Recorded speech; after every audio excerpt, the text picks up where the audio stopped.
자, 여러분 안녕하세요. 오늘은요, 신장 기증자는 건강해야 합니다. 라는 주제로 말씀드리도록 하겠습니다. 오늘 오신 환자분은요, 한 40대 중반 정도 되는 남성분이셨어요. 네, 남성분이셨고, 뭐, 특별히 불편한 건 없으신데, 검사를 해봤더니, 크레아티닌이 1.5로, 이렇게 올라가 있어가지고, 상담하러 이제 오셨거든요. 이 정도면 이제 꽤 오른 겁니다. 근데 이분이 한 10년 전에 어머니한테 그 콩팥을 하나 드렸어요. 그래서 신장 공여자입니다. 예. 그 이후로도 뭐 별로 불편한 거 없이 건강하게 생활을 하고 계셨고, 이분이 또 운동선수셨어요. 운동선수여가지고 아주 건강하게 운동도 하시고 그러신 분이었는데, 검사를 해보니까 이게 올라왔으니까 내과를 한번 가봐라 이래가지고 이제 오신 겁니다. 이 정도면은 꽤 오른 겁니다. 왜냐면 이게 정상 범위가 기관마다 다른데, 보통은 이제 한 0.8에서 1.2, 뭐 어떤 데 1.4까지 보긴 하는데, 어쨌든 요 정도가 좀 안전 레인지로 보고요. 근데 이게 EGFR 기준으로 하기 때문에 딱 이것만 가지고 볼 수는 없어요. 나이랑 여러 가지를 넣어가지고 얘를 계산을 해야 됩니다. 근데 이게 뭐 예를 들면 1에서 1.5로 올려면 0.5밖에 안 오른 거 아니냐 이렇게 생각을 할 수가 있는데, 이게 분모에 들어가요. 분모에 들어가서 조금만 이 값이 올라가도 이 EGFR이 확확 떨어집니다. 그래서 의사들은 이 크레아티닌 같은 경우에는 조금만 올라도 굉장히 신경을 많이 써서 보는 그런 지표 중에 하나죠. 뭐 콜레스테롤 이런 거랑 달라요. 뭐 콜레스테롤이 뭐 LDL이 뭐 70이었다가 뭐 140이 됐다. 막 2배 오른 거잖아요. 뭐 이거하고, 근데 크레아티닌이 뭐 1이었는데 2가 됐다. 이거하고 느낌이 완전히, 이게 훨씬 더 좀 부담스럽게 다가오는 그런 겁니다. 어쨌든 그래서 좀 조사를 해봤더니, 이분 같은 경우에는 그 관절이 아파가지고 한 진통제를 좀 드셨어요. 진통제. 예, 진통제 엔세이드 계열의 진통제죠. 얘를 먹으면 좀 올라갈 수 있거든요. 그래서 조금 경과를 두고 검사를 다시 했더니, 이걸 끊고요. 이걸 이제 끊고 검사를 했더니 크레아틴이 다시 0.9로 떨어졌습니다. 예, 그래가지고 정말 다행이다. 그래서 이거는 아마 일시적으로 뭐 조금 진통제 때문, 또는 뭐 다른 뭐 탈수되거나 이런 환경이 있었을 수도 있겠죠. 그래서 그런 것 때문에 올랐던 것 같다. 그러고 이제 돌려보내드렸는데, 근데 뭐 이게 한번 이렇게 올랐으면은 의사 입장에서는 걱정이 되거든요. 그래서 한번 이렇게 떨어졌다고 해서 뭐 그냥 괜찮습니다 이게 아니고, 그래도 한 달 정도 있다가 건강검진을 거의 안 하셨던 분이셔서 건강검진 비슷하게 좀 할 겸 해서, 왜냐면은 신장 공여자니까 혹시라도 뭐 당이라든지 혈압이라든지 이런 걸 좀 관리를 잘 해야 되거든요. 체크를 하러 한번 더 오십시오 이렇게 이제 말씀을 드리고 보냈습니다. 근데 이제 제가 좀 드는 생각은요, 이 신장을 공유해 주신 분들, 이렇게 자기의 어떤 장기를 다른 사람한테 드린 분들은 굉장히 좀 사회적으로도 보호를 받아야 되거든요. 그러니까 뭐 이걸 장기를 줬다고 해서 큰 문제가 생기는 건 아닙니다.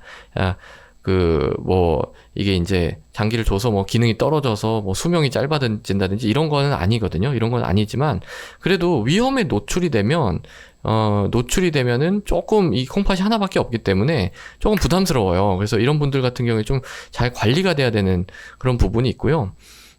또 이제, 제가 좀 생각이 난 게, 예전에 학교 다닐 때 이제 이런 얘기를 되게 많이 들었어요.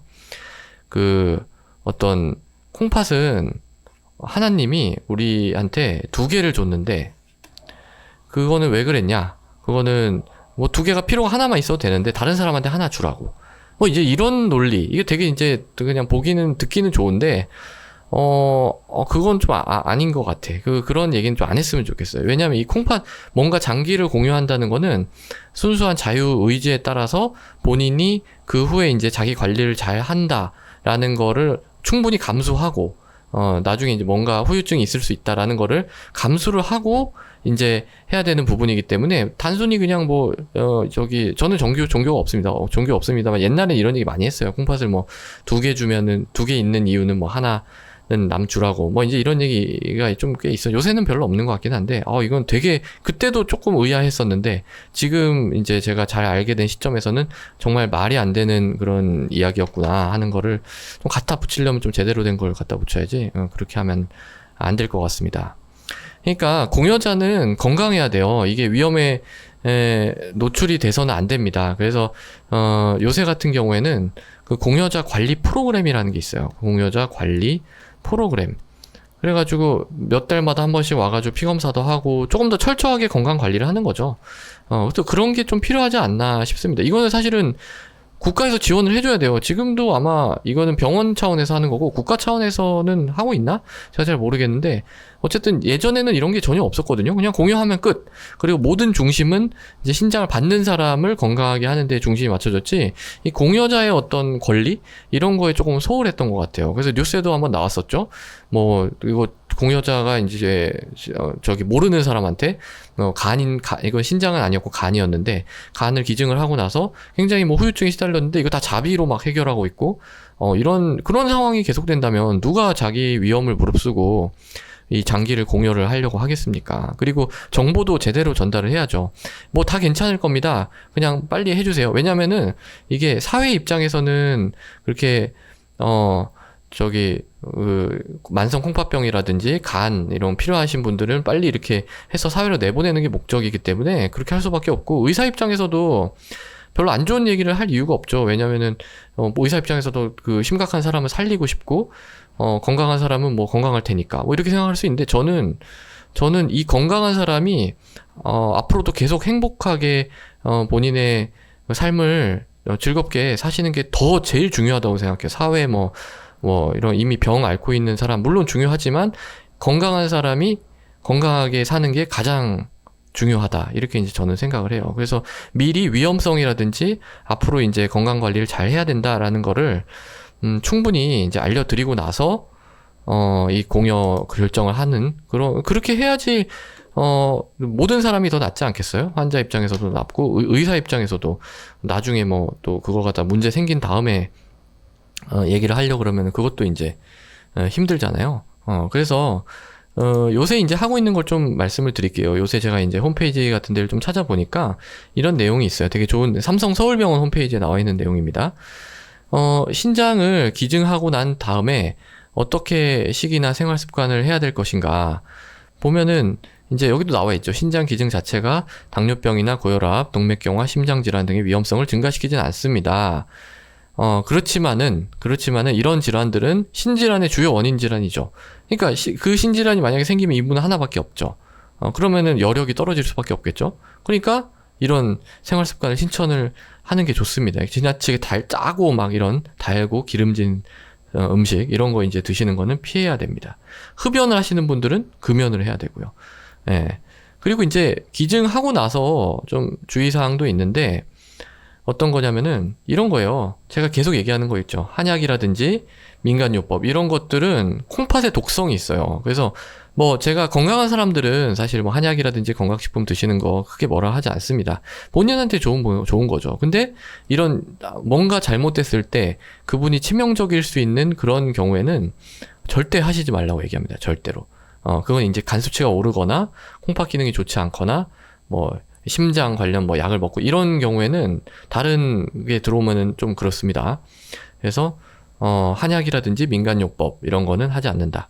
그리고 고용량의 소염진 지금도 약간 그런 케이스였죠. 소염 진통제를 뭐 불필요하게 자주 장기간 복용하지 이거 그냥 일반 약품으로도 사서 막 드실 수가 있어요. 그렇기 때문에 그런 뭐 두통약 같은 거는 그냥 이렇게 쉽게 많이 드시잖아요. 근데 이렇게 신장 공여를 하고 나면 그런 것도 조금 저는 피하는 거를 권고를 드립니다.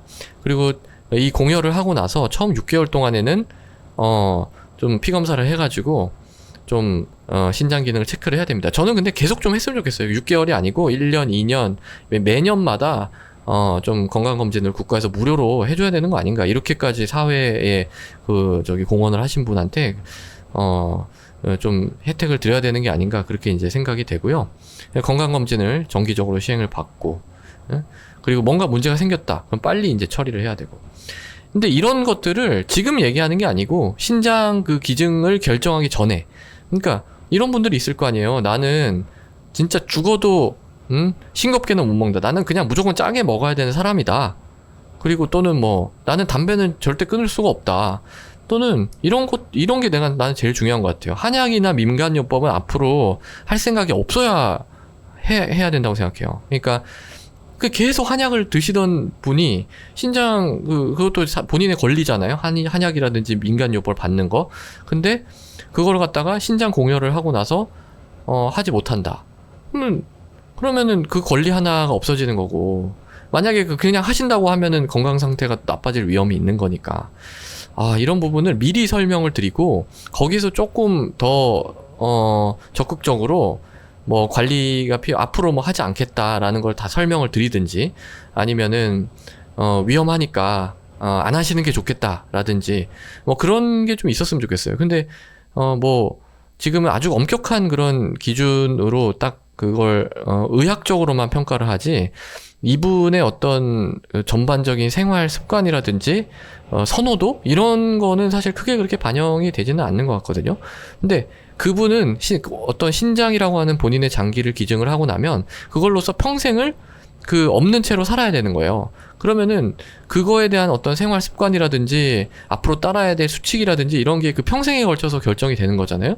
그러면은 그분의 평생을 위해서는 이런 부분들을 충분히 시간을 두고 교육을 하고 동의를 받고 반복적으로 아주 해가지고 동의를 받고 해야지 나중에도 그분도 건강하고 신장 받는 분도 건강하고, 의사 입장에서도 그렇게 기껏 수술해놨는데 공여자가 잘못되면 그것만큼 더 괴로운 일이 없거든요.